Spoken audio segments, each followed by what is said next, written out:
नमस्कार दोस्तों, मैं doctor Saurabh Jain, urologist and kidney transplant surgeon. मैं professor and head Gandhi medical college Bhopal और मैं अपने यूट्यूब चैनल पे आपका बहुत बहुत स्वागत करता हूं। दोस्तों, आज हम बात करेंगे urine culture and sensitivity test के बारे में। बेसिकली ये जो टेस्ट होता है ये यूटीआई में किया जाता है। यूटीआई मतलब कि यूरिनरी ट्रैक्ट इन्फेक्शन, पेशाब के रास्ते के इन्फेक्शन में। अब बेसिकली यूटीआई में होता क्या है?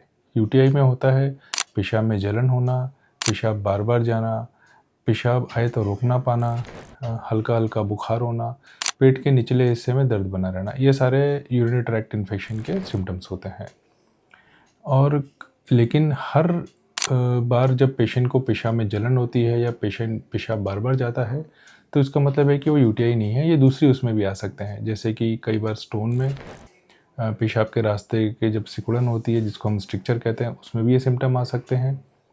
अगर पेशेंट पानी कम पिए या डिहाइड्रेशन हो तो भी उसमें ये सिम्टम आ सकते हैं। तो हम इन चीज़ों को कैसे डिफरेंशिएट करें? अगर हम नॉर्मली देखें तो यूरिन जो होती है वो स्टेराइल होती है, यानी कि एक नॉर्मल व्यक्ति के यूरिन के अंदर कोई बैक्टीरिया नहीं मिलना चाहिए।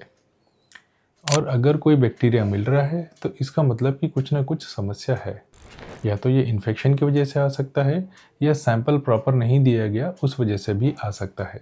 अगर हम देखेंगे कि यूरिन में कौन कौन से बैक्टीरिया कॉमनली होते हैं तो उसमें से जैसे कुछ बैक्टीरिया हैं ई कोलाई, क्लेब्सियला, सूडोमोनास, ये इत्यादि बैक्टीरिया हैं जो यूरिन के अंदर कॉमनली हम देखते हैं।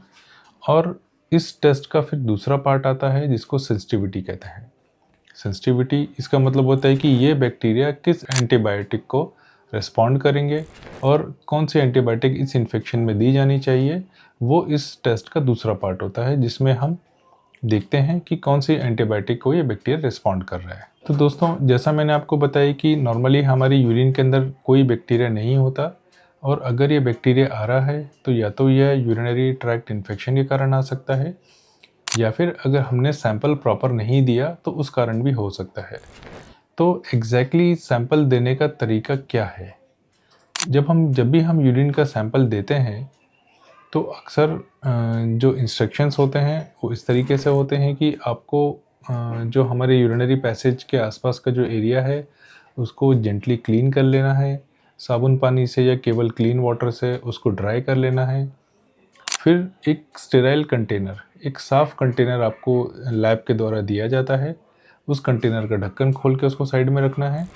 यूरिन की जो पहली धार आती है उसको हमको डिस्कार्ड कर देना है और जो बीच की धार आती है उसी को हमको कलेक्ट करना है, और इस तरीके से कलेक्ट करना है कि वो कहीं भी हमारी स्किन पे, खास करके महिलाओं में, वो स्किन पे टच ना करे और वो धार सीधे उस कंटेनर के अंदर जाए और फिर उस कंटेनर को उसी समय सील करके लैब में हमको देना चाहिए। अगर वो इमीडिएटली प्रोसेस नहीं हो सकता तो उसको प्रॉपर टेम्परेचर पे स्टोर करके और उसको फिर प्रोसेस करना चाहिए। दोस्तों, यूरिन कल्चर और सेंसिटिविटी टेस्ट किन किन कंडीशन में कराना चाहिए?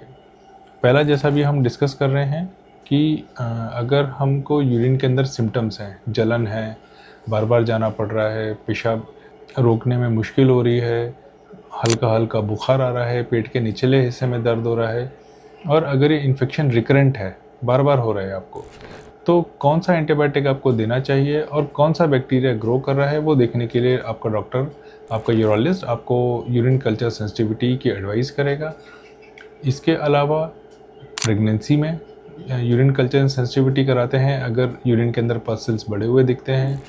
दूसरी कंडीशन है कि हम अगर कोई भी यूरिनरी ट्रैक्ट के अंदर कोई भी प्रोसीजर या ऑपरेशन करने का प्लान करते हैं तो उसके पहले टू मेक श्योर कि यूरिन के अंदर कोई इन्फेक्शन नहीं है, urine culture sensitivity test advice किया जाता है।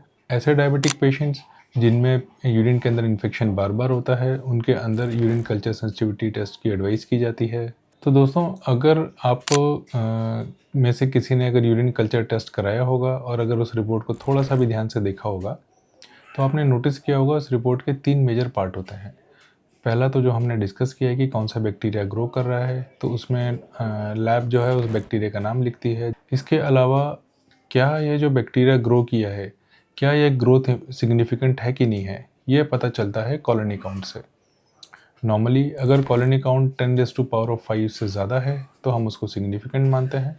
या फिर अगर आपको सिम्टम्स हैं, पेशाब में जलन हो रही है, पेशाब बार बार जाना पड़ रहा है और ये कॉलोनी काउंट 10⁻⁵ से कम है तो भी उसको सिग्निफिकेंट माना जाता है।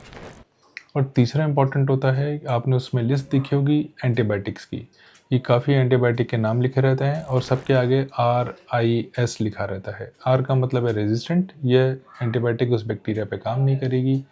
I मतलब इंटरमीडिएट, कि थोड़ा बहुत काम करेगी। एंड S मीन्स सेंसिटिव, यानी यह एंटीबायोटिक इस बैक्टीरिया पे काम करेगी।